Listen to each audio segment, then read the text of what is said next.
Mirë mbrëma nga emisioni Fjejete. Unë jam Anila Solstarova dhe sot do të flasim për viktimat e marketingut. Për ty, që ndonjëherë ke nevojë të blesh, dhe ndonjëherë blen për sport. Ka nga ata që blejnë kur janë të lumtur, dhe ka nga ata që blejnë për të dukur të lumtur. Në fakt, ndoshta të gjithë blejnë diçka për të harruar. Dhe ata që bëjnë marketing e dinë më mirë se psikoterapisti yt këtë gjë. Ata nuk të shesin produkte, të shesin ndjesi. Të shet një lloj pushimi kur je raskapitur, një lloj kujdesi për veten kur je shumë i thyer, një lloj ekuilibri kur gati të shpërthesh nga vetmia. Kur je vetëm, të shet përkatësime atë zërin e butë dhe me sloganin ti e meriton. Në fakt, ajo që meriton është pak qetësi. Por ti e di, kjo nuk sjell fitime. Thelbi i marketingut është të njohë dobësitë tona. Ndaj nuk shet produkte, shet dobësitë tona përmes përmirësimit të menjëhershëm. Njeh frikën nga pamjeftueshmëria, nevojën për t'u parë, për t'u ndjerë të vlefshëm, për të pasur një lloj kontrolli. Po, a e di ti që ka kompani të tëra që ekzistojnë për të zbuluar se çfarë të dhëmb ty më së shumti, dhe prodhojnë produkte për pasigurinë për trupin tënd, për lodhje nga rutina, për faktin që mund të kesh frikë se je harruar. E vërteta është që ti, unë, shpeshherë nuk blejmë një produkt, blejmë një premtim. Një copëz shprese që këtë herë ky krem, ky parfum, ky korrektor, ky buskuq, kjo platformë, kjo marrëdhënie duket sikur do bëjnë diferencën për ty dhe për jetën tënde. Në fakt ajo që blihet është iluzioni i transformimit pa përpjekje. Vetëm një klikim dhe jeta jote bëhet më e lehtë, më e bukur, më e menaxhueshme. Vërtet? E besojmë vërtet këtë gjë?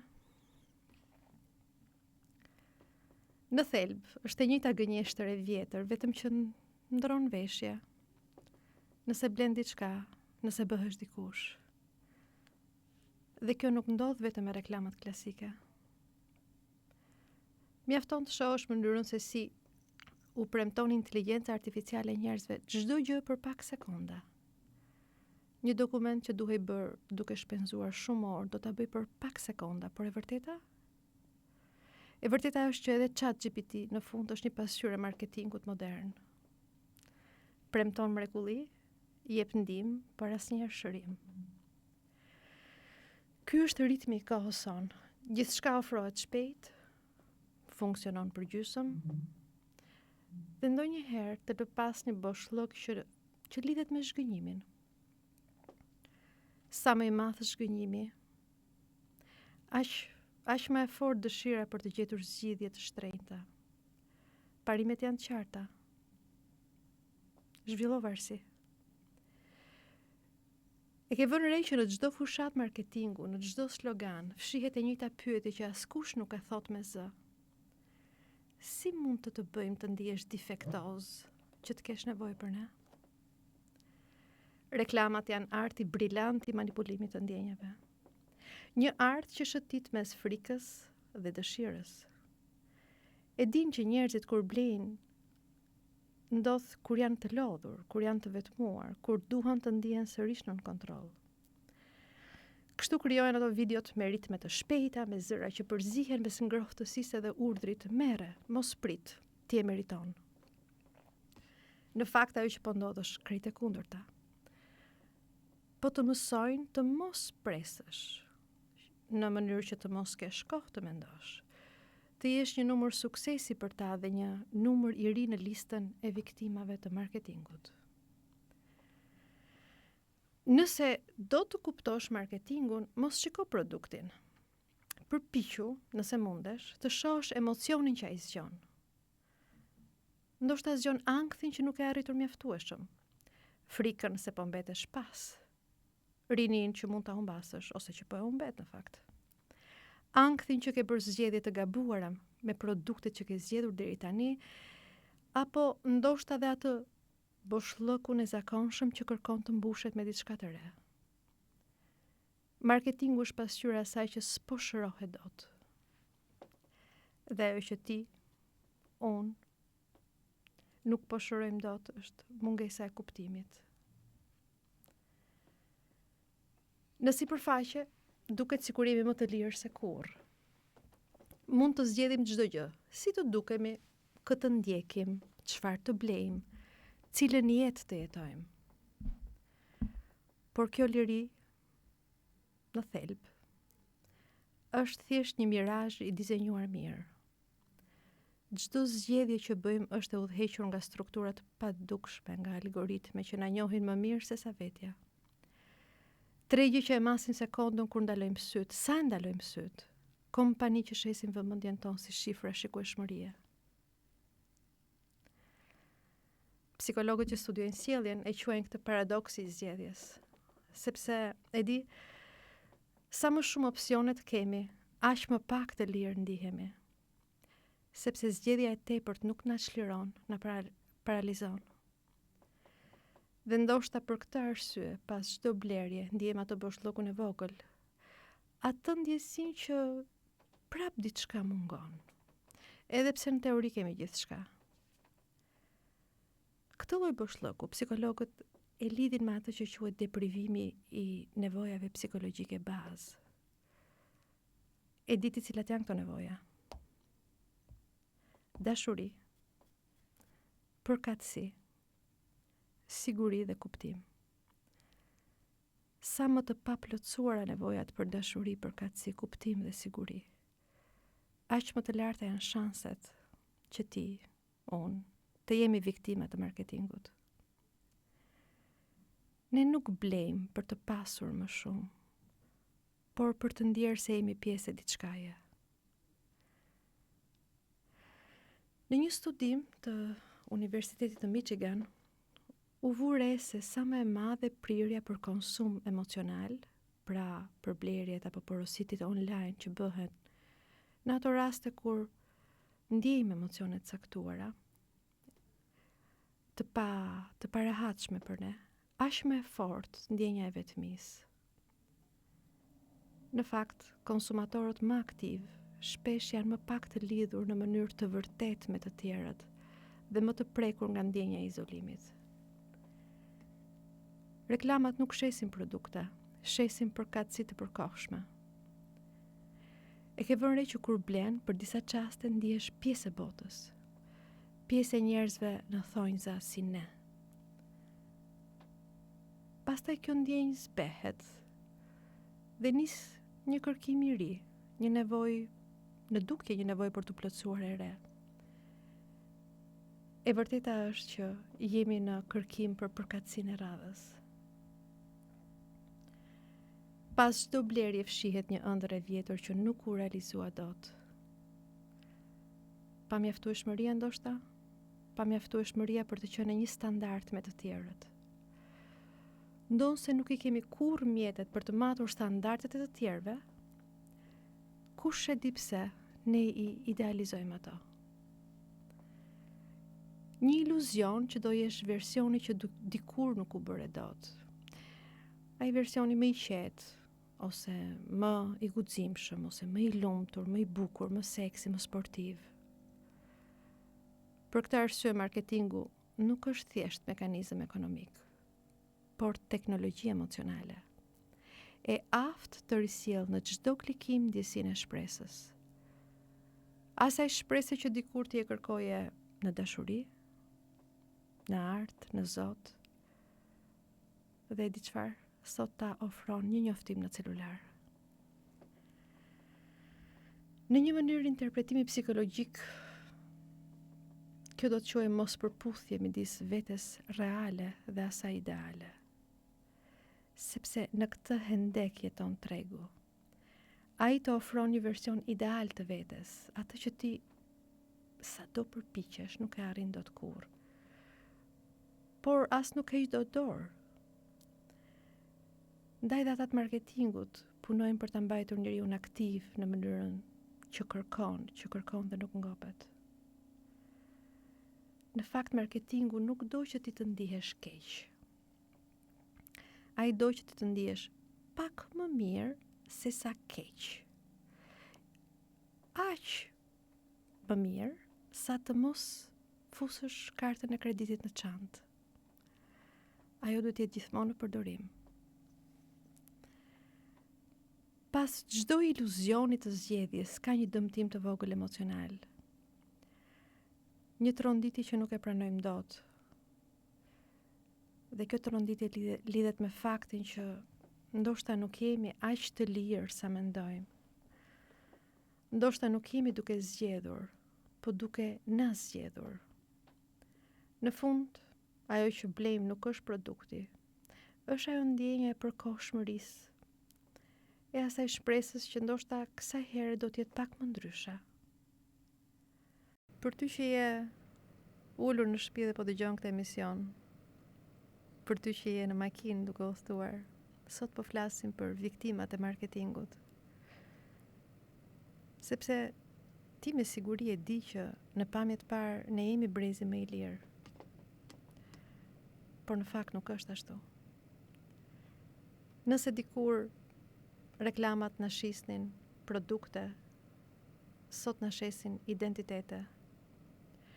Jo më bli këtë sepse është më mirë, por bli këtë sepse do të bëj personin që ke ëndërruar.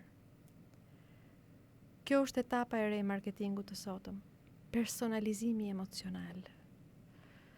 Çdo gjë i drejtohet asaj ndjesie të vogël që ke, atij zërit të përhershëm që të përshpërit, mund të jesh më mirë, por mund të jesh edhe më shumë.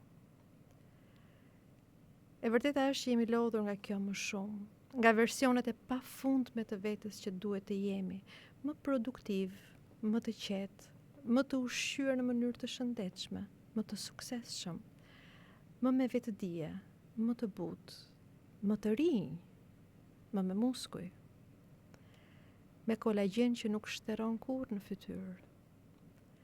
Një paradoks i përkryer, të jesh i natyrshëm, por i kuruar, i qetë, por me energji, dhe më e habitshmja, autentik, por me shumë like në Instagram apo Facebook.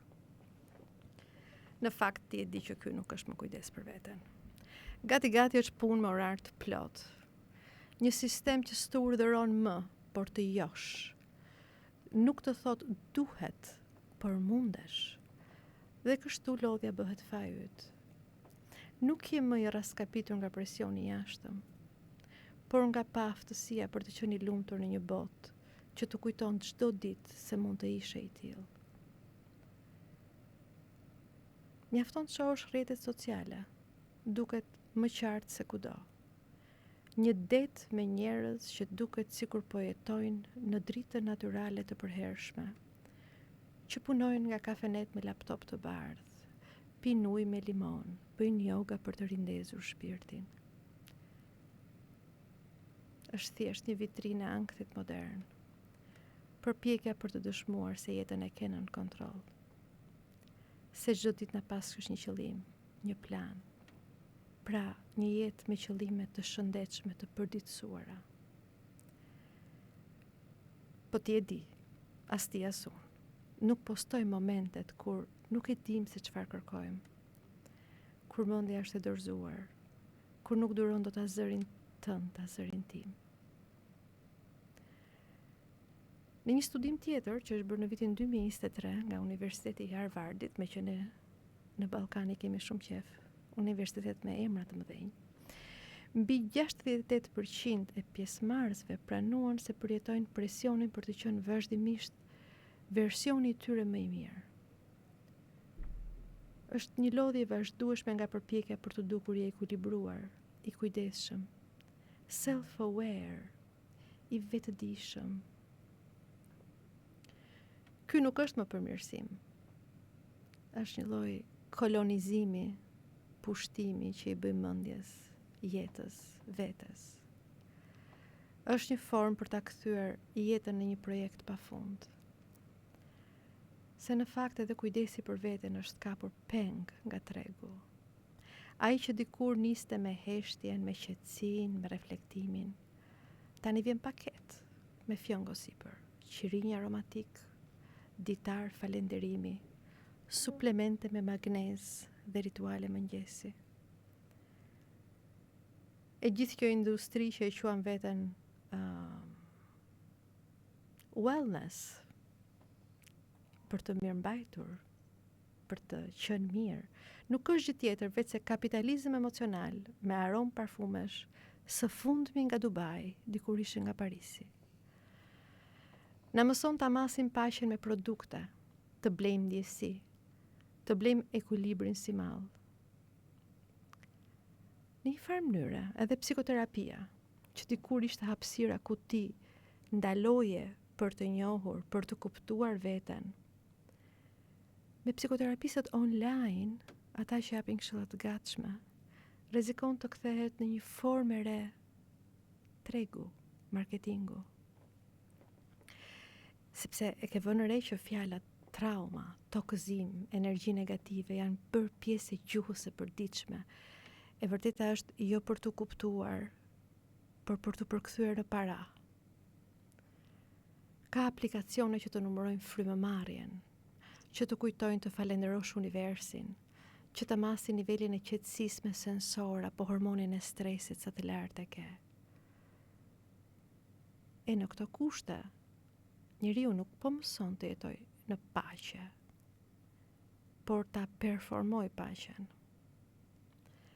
Dhe kur performanca nuk funksionon, njeriu bie në ndjenjen më të dhimbshme të shekullit. Turpin që nuk je i lumtur. Është një lloj faji që ta vaksinojnë rrjetet online. Sepse ti ke bler gjithçka.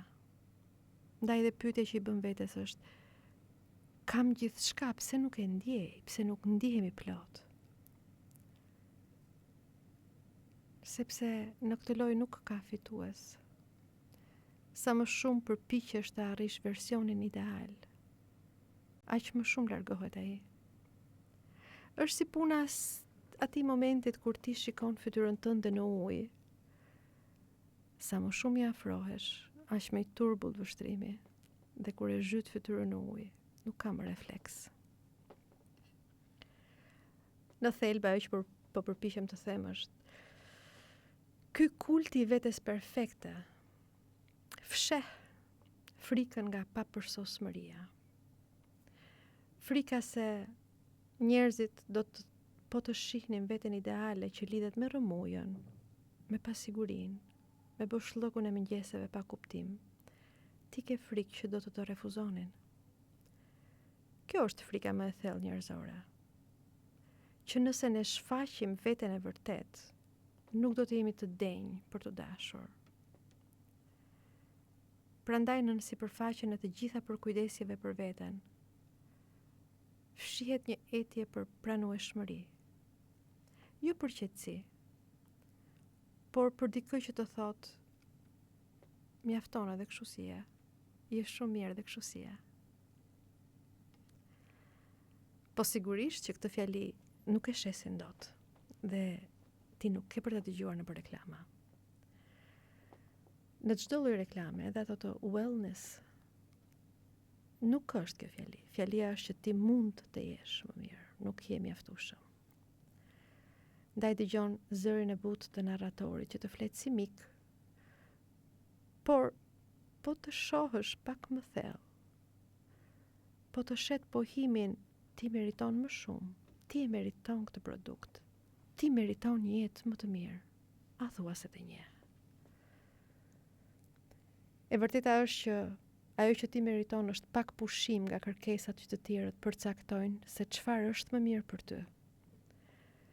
Më pak më mirë, dhe ndoshta duhet shtuar, mjafton kështu siç je.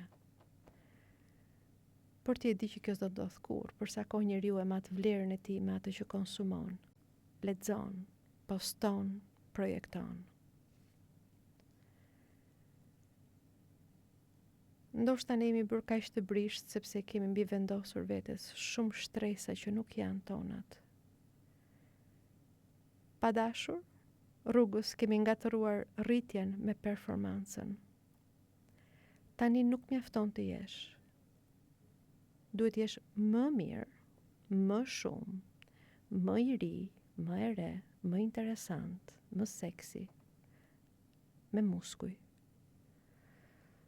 Do me thënë ushqehet në një mënyrë të vazhdueshme, ideja se je mbrapa, edhe kur në fakt ti nuk je duke garuar me askënd. Dhe ky është paradoksi i kohës. Njeriu përpiqet të fshehet prishtësinë duke ekspozuar edhe më shumë. Trupi duket sikur është bërë kështu si afishe identiteti, burrat fryjnë muskujt, injektojnë botox për të dukur të pandryshueshëm. Sikur është një mënyrë për të thënë unë e kontrolloj kohën. Gratë ndërhyjnë në lëkurë për ta bërë moshën që të heshtë, për të rezistuar kalimit të viteve, për të mos e parë trupin si dëshmi të jetës, por si pengesë ndaj shenjave të kohës. Përpjekjet për këtë rinin e përjetshme ose për të qenë grua e kuruar, të lodhin. E nëse nuk i bën, dëgjon, pse e ke lënë veten kaq pasdore? Të dyja palët, burrat dhe gratë, po bëjnë të njëjtën gjë. Po luftojnë me një dhimbje të madhe. Dhimbja e tyre është që janë të padukshëm në mënyrën se si ata ka nevojë të jenë. Frika që nuk mund të jenë të padëshirueshëm, të mos vihet re më prania jote, është bërë gati si një sinonim sot që lidhet me zhdukjen. Kjo është frikë. Frika nga zhdukja në një botë që e mat vlerën me dukje. Jetojmë në kohën kur trupi është kartë vizita e vetme, çdo rudhë, çdo kilogram, çdo shenjë lodhje, duket sikur të kërcënon ekzistencën. Dhe kështu, e humbasim kuptimin ton të vërtet. Trupin e kthejmë në një projekt marketingu, vetëm që të mos ndjehemi bosh. Në thelb, kjo është një strategji mbijetese emocionale. Sepse në vend që të përballemi me ndjenjën e pamjaftueshmërisë, e kthejmë veten në projekt. Ndërhyjmë në trup, sepse trupi është i vetmi territor që mund ta kontrollojmë. Për sa kohë, botën e brendshme nuk e kontrollojmë dot. Kjo është ndoshta arsyeja pse pas çdo ndërhyrje ka një moment i shkurtër ose i gjatë në varësi të njerëzve që ndihet të fuqishëm dhe pastaj duket sikur bien me një herë në një boshllëk, ama këtë boshllëk e njohin shumë mirë. Për pak qaste pas pasqyrës, ndoshta ti nuk e sheh më veten që ke frikë. Pas këtyre ndërhyrjeve, nuk njeh më askush je. Psikologjikisht kjo ndodh sepse njeriu modern e ka zhvendosur burimin e identitetit nga brenda vetes tek vështrimi i tjetrit. Në kohën e rrjeteve sociale pohimi unë jam është zëvendësuar nga unë shihem. Të ndihesh i vlefshëm duket sikur është sinonim me atë që dukesh, me atë që të tjerët shohin dhe të çojnë zemra me një lëvizje të gishtit. Kështu ne jemi gjithë karakterit të tregut. Që e përkthyer do thotë jemi njerëz që nuk kanë vlera të qëndrueshme, por i përshtatemi çdo kërkese për të mbetur të shitshëm. Nuk pyesim më kush jam, por si dukem. Natyrisht që kjo strategji manipulative është ndërtuar me dekada. Industria e bukurisë, e modës, e fitnessit, e kirurgjisë estetike, madje edhe kujdesit për burra, është deg e së njëjtës ideologji. Të japin ndjesinë e gënjeshtërt që ke liri, por në fakt je jashtë çdo kontrolli. Marketingu nuk i drejtohet mendjes, as tëndes, as simes, por plagës së përkatësisë. Sepse çdo kush do të ndjejë se është pjesë e diçkaje. Edhe ai që nuk e pranon, edhe ai që nuk e di. Blerit e mëdha si shtëpia, makina, janë forma klasike të sigurisë. Blerit e vogla, kremrat, kurset, ushqimet bio, janë forma të shpresës, ose e këto librat motivues. Edhe këta u futen ke format të shesin shpresë. Të gjitha bashk bëjnë një ritual modern për të ndalur ankthin që jeton në sipërfaqe. Ankthin që ndoshta simi aq të vlefshëm, aq të dashur, aq të aftë sa duam që të dukemi. Marketingu të krijon ndjesinë se po zgjedh, por në fakt i po ndëshkon veten. Financat e tua. Nëse gratë vuajnë nga pesha e të qenit të dëshirueshme, burrat po vuajnë nga frika e të qenit të panevojshëm. Dy rrugë të ndryshme që të çojnë në të njëjtin vend, që quhet betmi. Në thelb ky është rezultati i një manipulimi të gjatë kulturor, kur identiteti social është ngritur mbi vlerësimin e jashtëm, identiteti personal zvoglohet, tkurret, ndonjëherë thyhet. Njeriu fillon të jetojë në sipërfaqe si një version i kurueshëm dhe i modifikueshëm i vetes. Dhe çdo përmirësim i ri në fakt është shenjë e re pasigurie. Sa më shumë përpiqemi të dukemi të pëlqyeshëm, aq më thellë e ndjejmë boshllëkun. Pyetja nuk është pse burrat bëjnë botoks dhe gratë kirurgji plastike. Pyetja e vërtetë është, çfarë kanë nevojë? Çfarë po përpiqen të mbulojnë? Përgjigja nuk e di fiks cila është përgjigja jote, por unë kam një ide. Nevoja e tyre është të ndjehen të vlefshëm, të pëlqyeshëm, të dukshëm, të përfshirë, të dashur. E gjithë kjo për të mos ndjerë ndjesinë më të vjetër në botë, ata të qenit vetëm, edhe kur je në mes të tjerëve. Sot, për ty që je në shtëpi duke na dëgjuar, qoftë nga aplikacioni apo nga radio, për ty që je në makinë duke udhëtuar, nuk e di, ka pushuar shiu apo vazhdon. Jemi duke folur për viktimat e marketingut. Dhe në këtë moment, unë dua të ndalem tek psikologët online, jo ata që bëjnë seanca online, por ata që bëjnë të mençurit online. Në rrjetet sociale sot të gjithë përpiqen të jenë pak terapist. Këshillat fluturojnë si flutura. Lëre gjithçka që nuk të shërben. Energjitë negative duhen shkarkuar. Trauma jote nuk është fajyt. Janë fjali patjetër të mençura janë. Derisa kuptojnë që janë bërë mall i zakonshëm në tregun çam.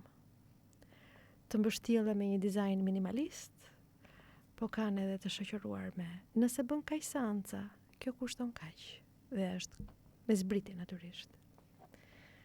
Sepse për fat keq, edhe psikologjia është kthyer në estetik.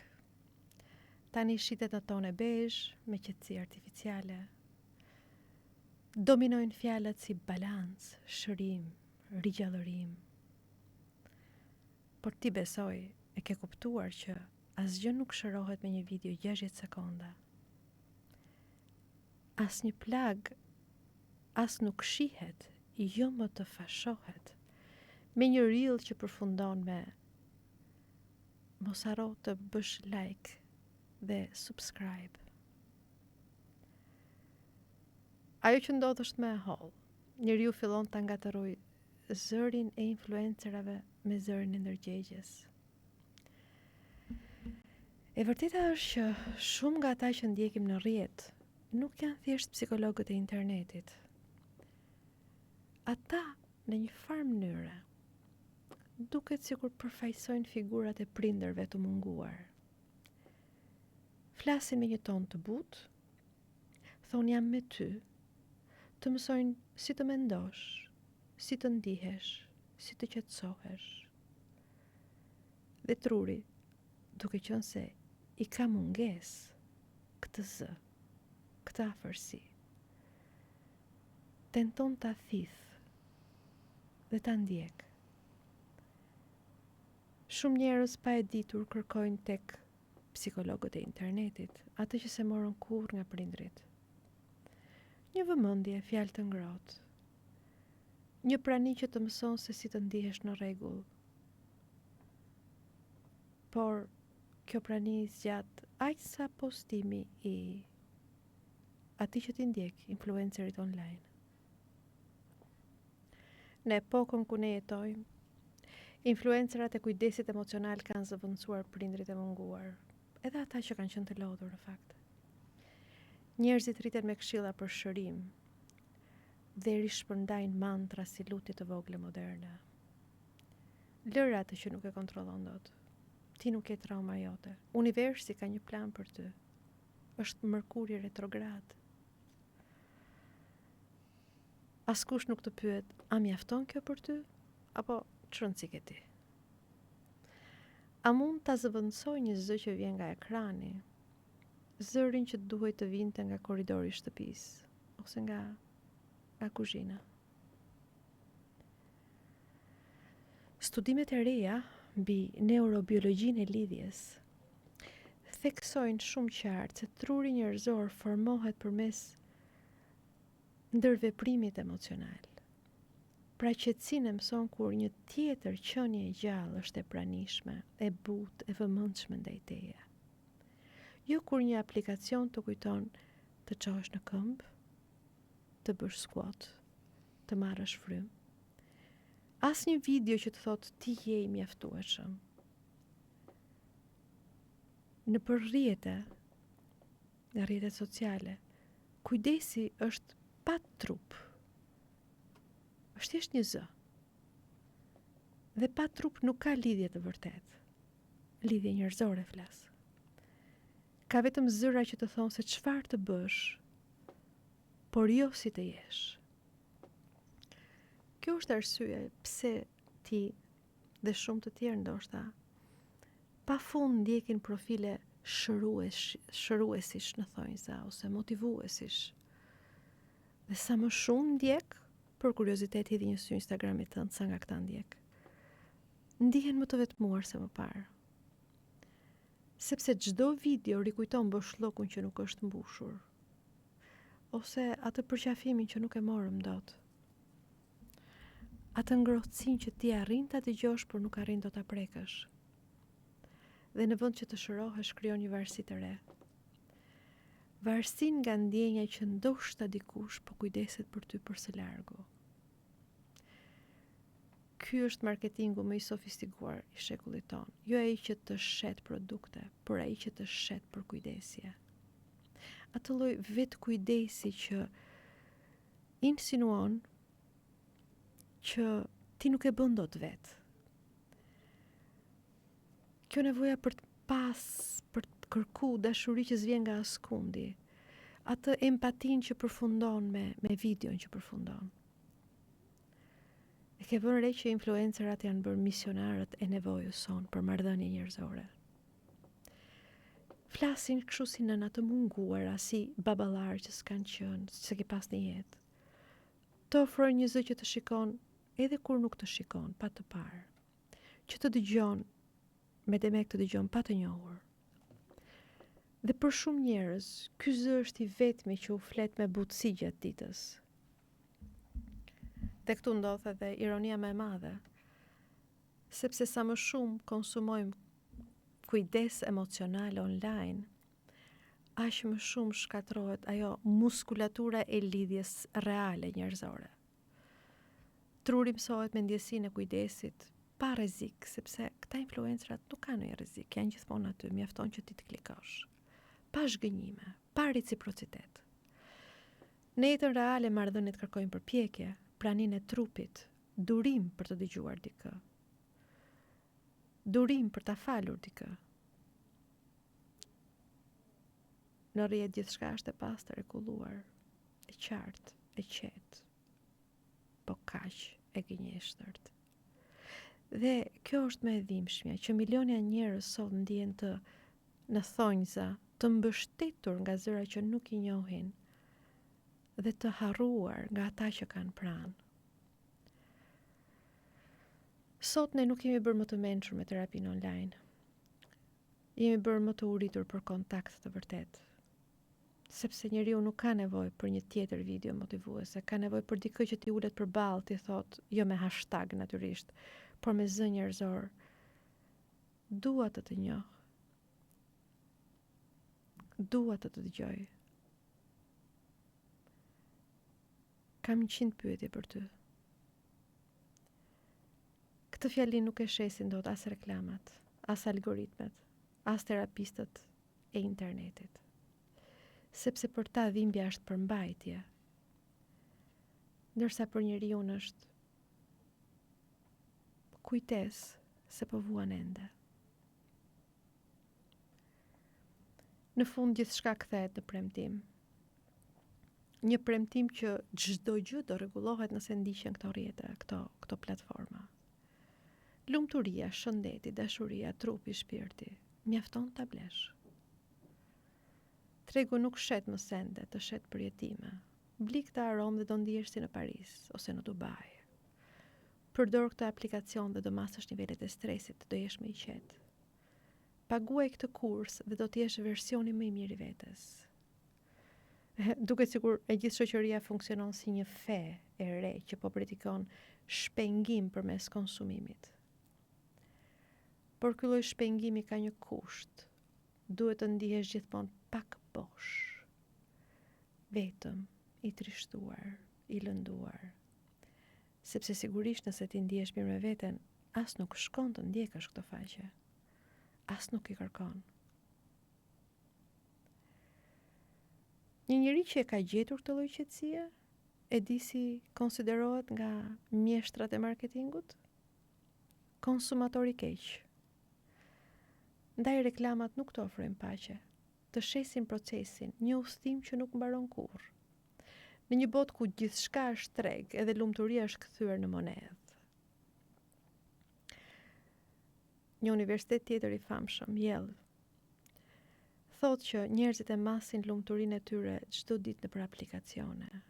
Raportojnë stresin, pakënaqësitë. Këta njerëz që e bëjnë këtë gjë janë më pak të lumtur se ata që nuk e bëjnë këtë gjë, sepse lumturia nuk mund të kthehet në punë, që ta shohësh, masësh dhe krahasosh me ditët më herët. Çdo ditë bëhesh menaxheri i humorit tënd, i trupit tënd, i frymëmarrjes tënde. Dhe gjitha kjo pse? Që të ndërtosh imazhin që ke gjetur ekuilibrin.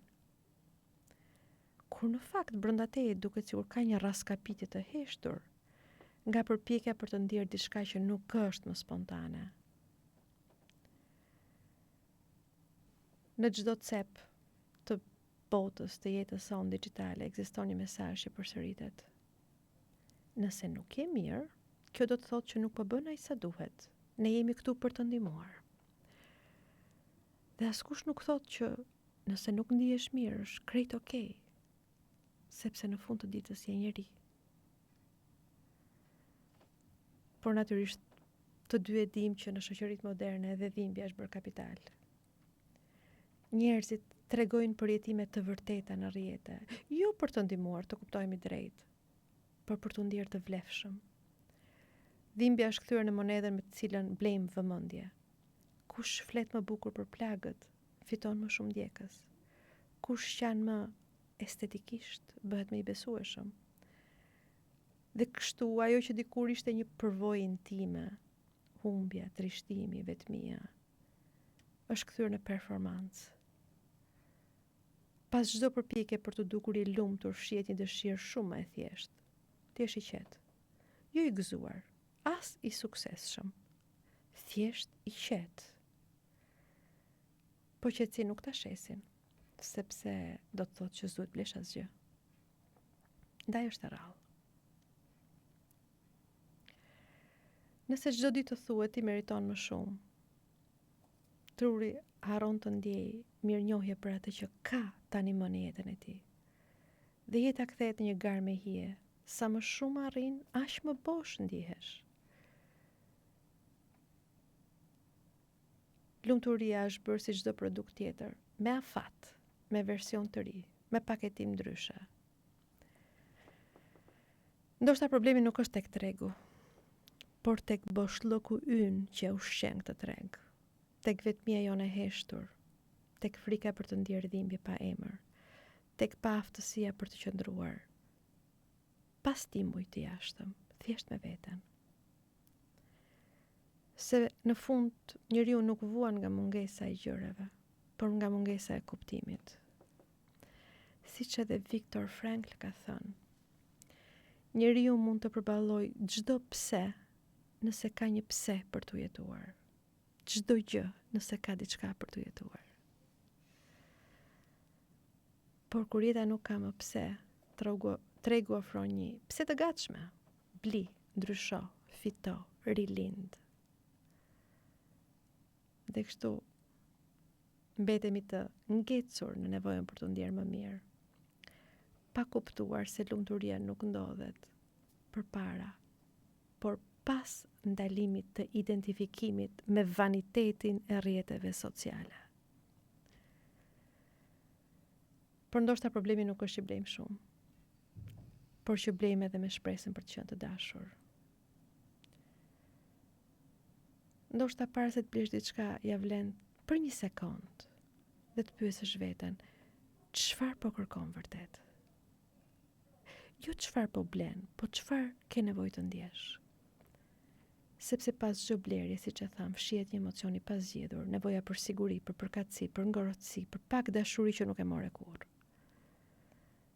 Ndonjëherë mjafton ta vësh re këtë gjë, që je gati të blesh diçka, jo sepse të duhet, po sepse je në dhimbje. Është okej ta blesh. Thjesht ndalu të kuptosh.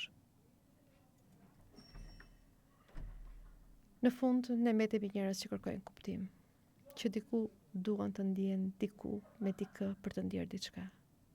Mund të blejmë për pak lehtësim, ngushëllim, iluzion, por gjithnjë shpresa është e njëjtë, që të ndihesh përsëri i plot. Dhe ndoshta nuk ka asnjë arsye pse të kesh turp për këtë.